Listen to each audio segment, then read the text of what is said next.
집단사회복지 실천 과정입니다. 준비 단계, 초기 단계, 사정 단계, 중간 단계, 종결 단계, 이렇게 해서 모두 5단계가 된다. 가장 기본이니까 알아놓으셔야 되고요. 자, 여기에서 초기 단계의 내용과 중간 단계 내용을 잘 기억하십시오.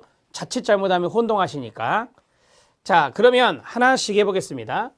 1번 준비 단계. 준비 단계는 집단원을 모집한다 그랬어요.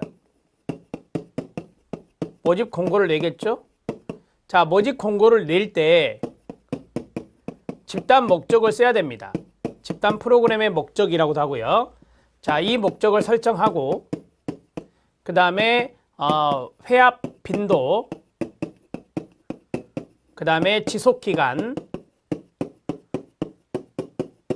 등을 모집 공고에 넣어야 되겠죠? 이렇게. 자, 그 다음에 기관의 승인도 필요합니다. 자, 그 다음에 물리적인 환경 조성, 물리적인 환경 조성, 이런 것들이 필요하겠죠. 그 다음에 집단원을 모집하고 나서 들어오면 참가 동기를 확인할 수 있다 그랬습니다. 집단 프로그램의 참가 동기가 어떻게 되는지 참가 동기를 확인합니다. 자, 이게 이제 일종의 사정이라고 말할 수 있어요.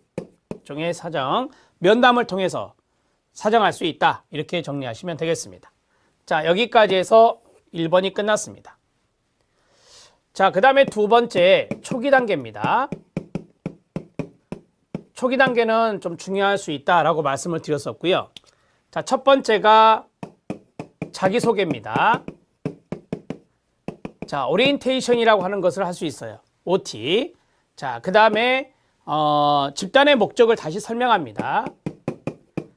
집단 목적을 설명하고 그 다음에 피드백을 받죠. 그 다음에 세 번째, 개별 송원의 목적도 설정합니다.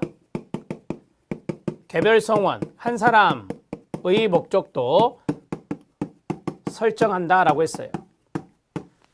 자, 앞에서 회합 빈도, 지속기간 나왔고 그 다음에 집단의 목적도 나왔고 개별 송원의 목적도 나왔으면 여기에 대해서 계약이라고 하는 것을 맺을 수 있다. 그래서 이렇게 외우시면 도움이 돼요. 초기 계약입니다. 초기 계약, 이런 식으로 머릿속에 상상하시면 되고요. 마지막, 자, 우리가 초기 단계 때 이제 만났으니 여기에서 동기 부여해 줘야 되겠죠. 동기 부여하고 그 다음에 송원의 능력을 고취한다. 자, 이것들은 바로 이제 집단 활동에 대한 동기 부여와 그 다음에 능력의 고치다. 이렇게 정리하시면 되겠습니다. 시험 문제 나올 수 있는 것이 계약이라든지 여기 있는 동기부여, 능력고치 이런 것들이 나올 수 있어요. 자, 그 다음에 세 번째 들어갑니다. 세 번째는 사정 단계가 있습니다. 사정 단계는 크게 세 가지가 있다라고 했는데요. 하나는 개별 송원에 대한 사정이다 라고 말할 수 있습니다. 자, 예를 하나 들어서 개별 송원이 우울하다. 그러면 우울, 척도에 의해서 불안하다. 그러면 불안, 척도 등에 의해서 사정이 가능할 것입니다. 개별 측정을 해보는 것이죠. 그 다음에 두 번째는 집단 전체에 대한 사정입니다. 집단 전체에 대한 사정이다. 집단 전체에 대한 사정은 우리가 집단이란 말이 다 들어갑니다. 집단 규범을 사회적 통제라고 해요. 규범으로 통제하는 거니까 사회적 통제라고 합니다.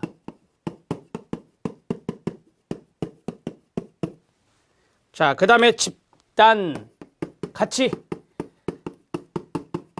이거는 집단의 문화를 말합니다.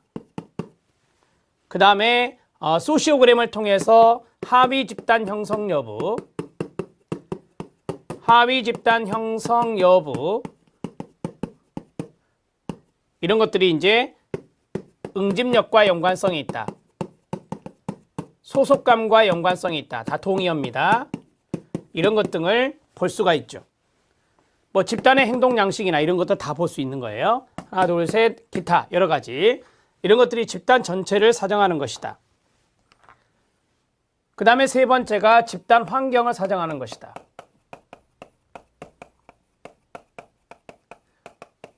집단 환경을 사정한다. 집단 환경은 일종의 자원이죠. 그래서 집단에 도움이 될 수 있는 그러한 자원 사정이 집단 환경 사정이다. 이렇게 보시면 됩니다. 자, 사정도구가 나와 있었습니다. 교재에 보니까 사정도구가 나와 있었는데 거기에 첫 번째가 상호작용 차트,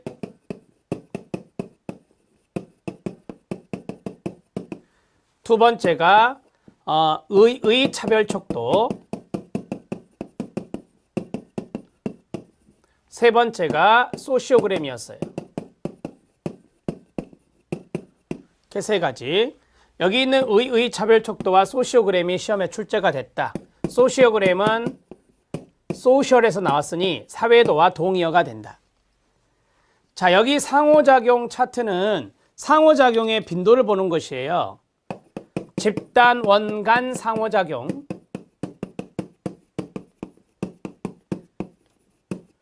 또는 집단원과 집단사회복지사 간의 상호작용. 자, 이러한 상호작용 빈도를 보는 거예요.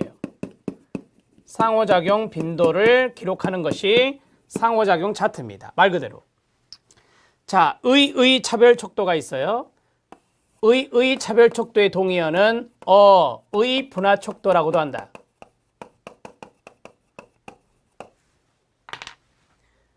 자, 이것은 동료 집단원에 대한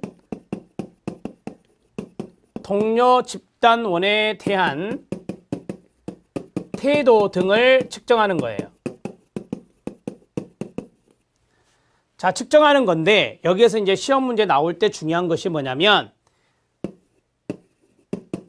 양쪽 끝에 상반된 형용사쌍을 배치합니다.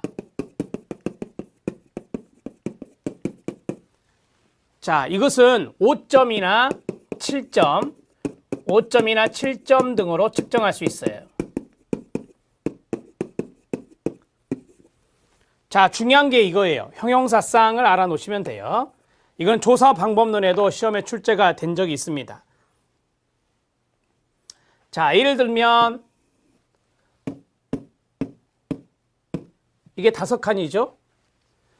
1, 2, 3, 4, 5 이렇게 점수를 매긴다면 여기가 점수가 낮으니 불만족스러운 이렇게 하든가, 여기가 5점이니까 긍정이잖아요. 만족스러운, 동료 성원에 대해서 만족스럽냐 불만족스럽냐, 그러면 이렇게 해서 체킹할 수 있는 거죠. 이렇게 체킹할 수 있는 거예요. 그게 바로 의분화 척도, 의차별 척도라고 합니다. 소시오그램은 아시죠?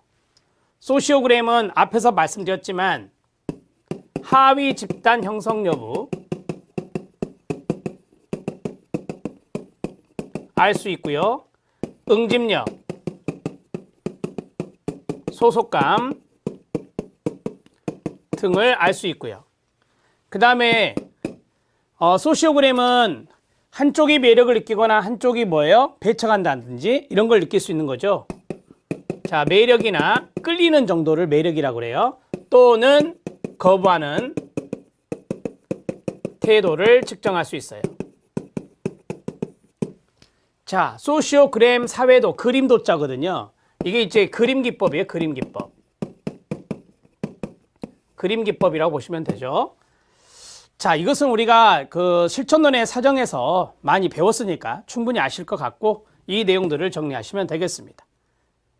하나 더 생각난 김에 말씀드리면 삼각관계, 집단 구성원 간의 삼각관계 형성 여부도 알 수 있습니다. 삼각관계 형성 여부도 알 수 있다. 자, 사정 단계 정리했습니다. 이제 중간 단계와 종결 단계를 정리하겠습니다. 네 번째, 중간 단계입니다. 중간 단계는 회기가 가장 깁니다. 회기 간격이랄까요? 회기 간격이 길다. 그러니까 가장 긴 일정이라고 보시면 됩니다. 중간 단계 때는 문제가 해결되는 시기예요.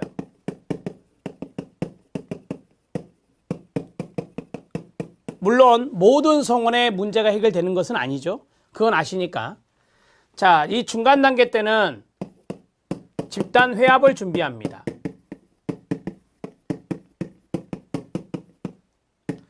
문제 해결의 용이성을 위해서 집단 구조화를 합니다.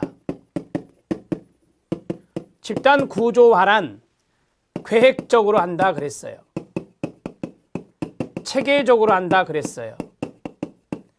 시간 제한적인 개입을 말한다 그랬어요.